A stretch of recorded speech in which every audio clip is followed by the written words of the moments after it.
We feeling good in the room, you guys? Oh, yeah. Dude, feeling good. Can we give it up for the Cheat Codes in the building? Yeah. Maxwell. Come on. These are my brothers, and we have spent a lot of sleepless nights. Oh, yeah. We've been, playing, gosh, man, tons of your songs on heavy rotation, but now we're celebrating coming upon 10 damn years, dude. What does a decade mean to you guys together rocking parties?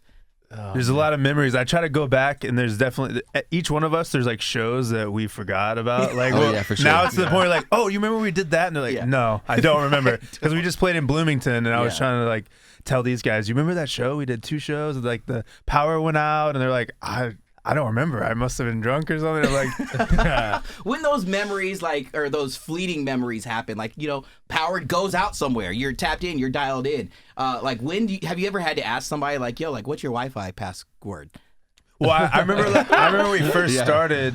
Those were the moments that you keep you up at night, like a nightmare. Like, oh my God, if this happens, I'm gonna be so embarrassed. Our career's over. And once it's 10 years in, you're like, I don't care at all. It's not a big deal. It happened. It's almost more hyped. It's a moment in time that you guys have created for so many people in so many different venues with the music that the three of you have put your brains together to reinterpolate, to create from scratch, to just make people feel. Over the past 10 years, what is one that makes you guys the most proud? Oh man, doing the song with Dolly Parton was definitely a crazy experience. She's Queen of Country, and that was an iconic moment for sure. And I think that might have been the last time we had the chance to connect was around that point in time. Yeah, actually. I think so. Being able to genre blend and just to be able to talk about how no one in their right mind would think that it would feel right, but it does. It's what you guys freaking do. That's the goal, man. Kev, what was that moment like you're thinking it's Dolly Parton. I've got her number on my phone now. What's up with that? I mean, dude, it's always kind of been what we wanted to do since day one is think outside the box, and be able to mix and play with different genres and not be kept in a certain way.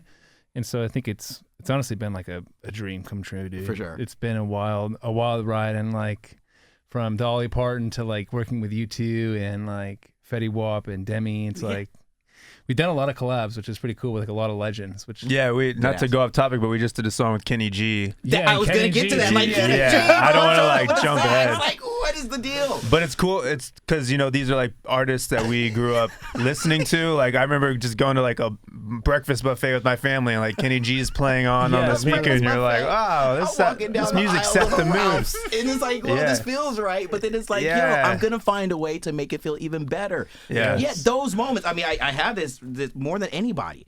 God, when you got that call or when you put out the idea to say we want to put together a track with Kenny G, how did it feel putting those words together on an email? Weird? It was awesome, man. Yeah, it was one of those things where we had the idea of doing a sax on a song, and after that who's better than Kenny G to play the sax on a song, so yeah, it's funny because he put the MIDI sax or the contact, the fake sax, and we're like, it sounds good, but it doesn't sound quite right, and we just asked Kenny. He did it so quick, and then we met him in person. He was like, it never sounds right.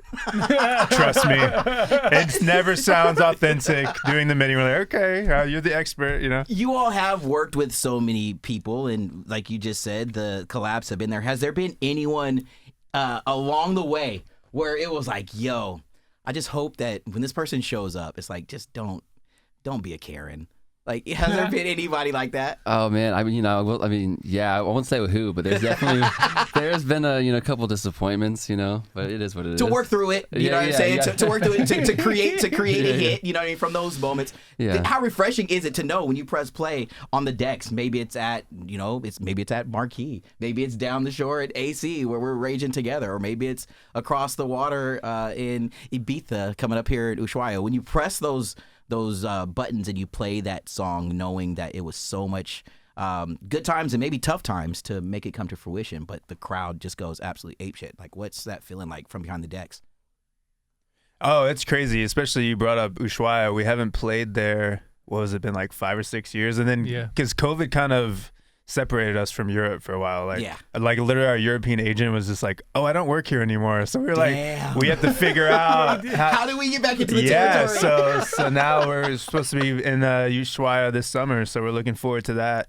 And I think when you play Europe too, you never really know what song are they going to know the most. Yeah. You know, because they almost connect with the dance music. It's like melodies over lyrics, whereas sometimes in America it's like, pretty girl, oh my God, I feel like a pretty girl, you know. Understandable, yeah. And very in understandable. Europe, it might be like a dance song or something. So let's talk about Be a Friend. I don't know if I'm allowed. I mean, I know we got a little ways before this song hits the world, but it hit my eardrums, dude. And the way that you guys take this Edward Maya and you put Anissa on it, that's the homegirl too. Hey, hell yeah. This is a special song. The sound just sounds right. What Hell did this yeah. one mean to you guys when you got into the lab and you were like, damn, this is a slapper? Well, Stereo Love is definitely like one of the most iconic dance songs of all time. You know what I mean? 100%. So, and it's been one of my favorites forever. So to be able to like flip it and make it into our own thing is like a dream come true. Dude, and what about Anissa? How come she was the right person to be with you guys on this? Yeah, like her voice was just perfect for it. We were just actually shooting with her, and she's Her super. vibe is really cool. Yeah. We didn't realize She's got a cool she does a lot of stuff in Europe too, which I think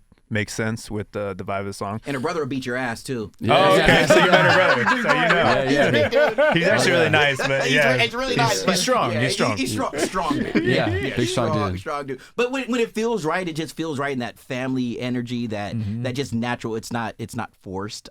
It's one that when the world gets a hold of it, I'll tell you, the way I listened, I was like, oh my God, they did it again, Yeah, bro. Hey. We dip into this new album here. We talked about it being a decade. What kinds of sounds are you guys going after now? What's keeping you hungry? What's keeping you going? You know what I'm saying? 10 years later in the game. I think just doing different styles of sessions. I was just working in Nashville, for example, and I never actually did a writing session there. And you can tell like people approach the songs differently. Like they really care about the lyrics. Sometimes when you write in LA, they're like melody over everything. Like it just repeat like oohs and ahs, and that's a hit, you know? So it's funny seeing the different, we're supposed to go to Sweden this summer too to write in Sweden. And Holy cow. Swedish people, they only care about the melodies. They do not care about what you're saying at all. Dude, when you start to talk about these different places on the planet and ways to connect and to create, did you ever, like, when you were like 4'6", I don't know how long ago that was. You know what I'm saying? Kenny was 3 years when old you were before 3 you years said old. You know what I'm saying? But did you think, you know what I mean? Like, man, at some point in time, I'm going to be able to create something that's going to take me to different pockets of the planet. You know what I mean? Did that ever cross your mind? Nah, not at this scale. Yeah. You know? Because we've literally been like everywhere now. And so now when we're like making music in different countries and stuff, it's just... Yeah.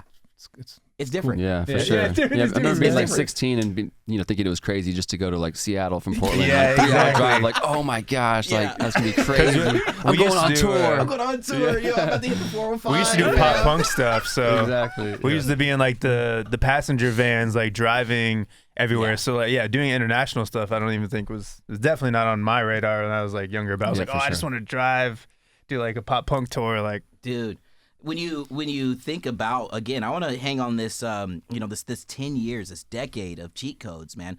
What are some things that you've learned about each other that have made you a stronger unit and has become even more fun as here we are in 2025 still crushing?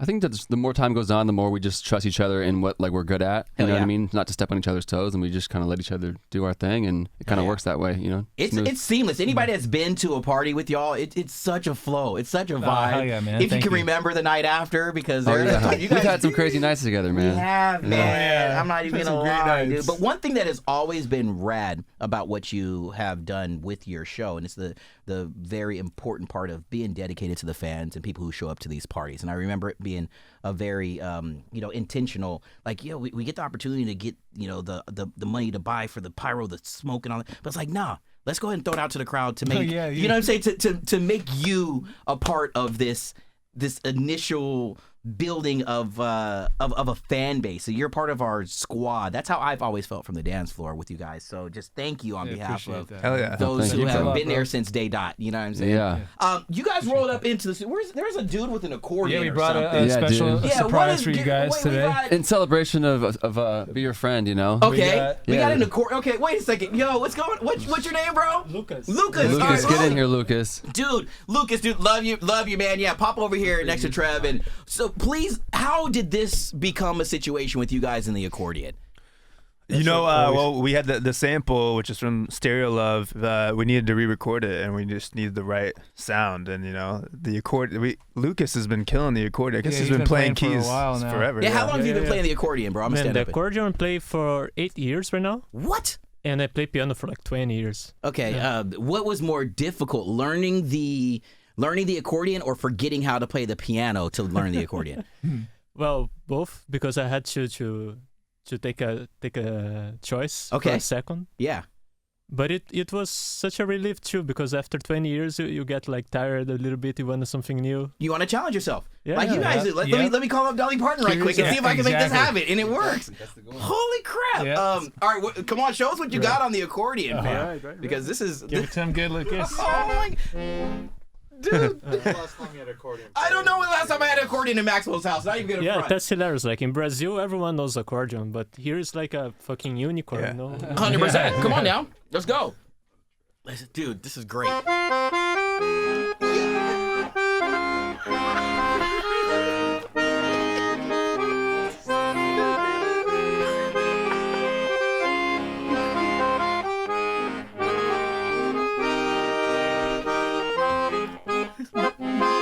Oh, it's the build. 1, 2, 3. There you go.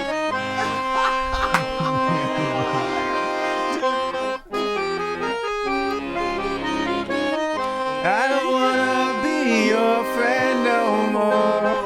There you go. Yes. What the hell, bro? What, Lucas, shut up for Lucas one time in here, man. Oh man, this is such a dope. You guys continue to push the envelope and test the waters and do things different. Even going, here's where my segue is going to take us. Even going towards a podcast. Yeah, Like, I was gonna bring that up what too. the hell, man? You guys, one time, let's Lucas, because he's like, I gotta go pack up my accordion. Like, thank you for pulling up, bro. Lucas. Thank you, Appreciate Lucas. it, dude. See you But- outside. Appreciate you, bro. But The yeah, idea of the podcast, yeah, I mean, it's been really dope to watch and listen to. yeah, we actually did. We started in during COVID, and we had to stop once everything opened back up. We're like, oh, we don't have time for this anymore. But I think going back to what you're saying, we've been a group for 10 years. There's 3 of us. You know, a lot of DJs. There's like 1 guy or maybe 2. So Yeah. it's like we can do a podcast just us, and like a lot. We don't even live together anymore. Like Yeah, we live in it's- different yeah, cities. different So cities. it's like every Yeah. time we see each other, it's like, what do you guys think about this? What do you guys think about that? We could just have, Lot to catch have a up on, you know? conversation. That's what I was. How cool is it to have these conversations, not only with each other, but also just other people? I just saw one of the most recent episodes where we were talking about who was it that DJs with just his Laid Back Luke. Laid Back Luke is Yeah, DJing Laid Back with his Luke. phone. Yeah, it's crazy. Like, Yeah. did But you- yeah, wow. What the Yeah, hell? yeah, because I didn't even know that. We did a show at the Academy in LA, and he did a show recently there too. And the sound guy was like, "Yeah, he literally doesn't even use CDJs anymore. He just has like a controller in his phone." But the way he describes it is, you can essentially get stems instantly with AI, with AI. which makes sense. Like if you've ever been a DJ and someone's like, "Play this song, play this," and you're like, "I don't have that song on my USBs," you Yeah. know. So It's a that situation. seems like the next. Yeah, he's always step. been ahead of the game, so it was cool to pick his brain and Do see you what he guys, when thinks. you get the chance to have these combos with friends? I mean, these are people in the game who are friends. Take I don't want to say take, but just learn and adapt that into the live show. Yeah, 100%. I mean, I wouldn't be surprised if in a couple of years we weren't using our phones and a controller too. You know? It's like- Yeah, I will say this. This is the tip that Layback Luke gave us. He said he doesn't care about keys at all, like the key of the song. Yeah. He cares about like the energy of the song. Yeah. And the Which I was like, genre. okay. I mean, everybody has their different style, but it's like, yeah, a lot of times I'm like, I want them to be harmonically similar In sync, so they yeah. can like go over each other. But yeah, in Europe, it's like, no, just keep the same. Keep the energy. Style. I mean, the when same, you yeah. feel what you guys have been able to do for a while, and this is not me gassing you up or blowing any smoke, it's you've been able to control the emotion and the energy through sounds. And I mean, I've witnessed it firsthand. Anybody who's been there has seen it firsthand. I was joking a little earlier before we started rolling. I damn near might try to ask you guys for the VIP guest list for Ushuaia Ibiza. Oh, you Yes. gotta come, dude. Damn, Please. yeah, but man. you I mean, gotta I wrote come down out a couple there. of these dates here, dude. E1 Warehouse, you guys are hitting London Yes. and UK. Come to all of them, Yes. bro. Yo, come on you up. should come on the. You should come Yo, on the can I Europe pull up on tour, the bro. tour, dude? Yeah, dude. Yo, let me ask my boss, Yeah. dog, if I can get a month off. I think we Let's just do like go. mobile podcasts, you know? You know, the technology. Yeah. Listen, if Layback Luke can do an entire track on his phone, Sure. I can do a radio show. Exactly, you know what I'm dude. saying, Yes. from Norway. Absolutely. Live from Just wake up Salford. at 3 a.m., do I your thing. don't know, Yeah. man. We did it mobile in Miami, like for Miami Music Week, and Yeah. we're just like, oh, come to the hotel room and just. The thought process is going, man. The thought process is definitely moving in my brain. Well, I'll see if my people can make that happen for us. But one of these dates, I'm gonna hit you up. You know what I'm saying? Bro, you gotta come out. Be a part of this, fellas. I mean, I can't say it any longer. You guys are just true friends. We have had some really fun nights out, and it's because the energy and the sentiment that you guys have given back to me has been just absolutely just made me feel like a brother. So I just want to say thank you. Oh yeah, dude. Appreciate it, bro. Appreciate it, man. As we get ready to put a ball in this conversation here, what are some of the things that we have to look forward here? Well, I know we're going to be at Brooklyn Mirage here pretty soon, right? Yes. Yeah. Next month. Next month? Yeah, I can't wait for that. I think it's at the end of June. Yeah. Yeah, end of June. That's why I was saying that there was an opportunity to be there at Brooklyn Mirage. We'll stay close to home, and then we'll start chatting about. You know, it'll be our first time, so we're excited. Brooklyn Mirage? Yeah, we never played there before. We've done like the other venues. The Great Hall, I think. Great Hall, yeah. I didn't know that. Yeah. Sign me up for that one for sure. Let's go. All right. You're locked in. That'll be You're fun, locked, bro. Oh, we're gonna get you dialed in. We're gonna get you dialed in. So you can fresh cut. You know what I'm saying? Yeah, exactly, dude. Yeah. When was the last time, man? Because whoever cut your hair, man, didn't do that good of a job. let's get you tight, dog. Dude, help me out, bro. I thought doesn't your family cut your hair? No. Oh, okay. No. Yeah, Max, I need your plug. Yeah, I need your plug. No, dude, Trev, I don't know if you can pull this one off, dog. Oh, come on. The girls are fire. The girls are fire. We're gonna get you trimmed up, dog. Yeah, man. Let's go. It's gonna be a wild ass night. Hell yeah, bro. Help me out. This is my family. Let's give it up. Love you, bro. Love you, Max, bro. Love you guys.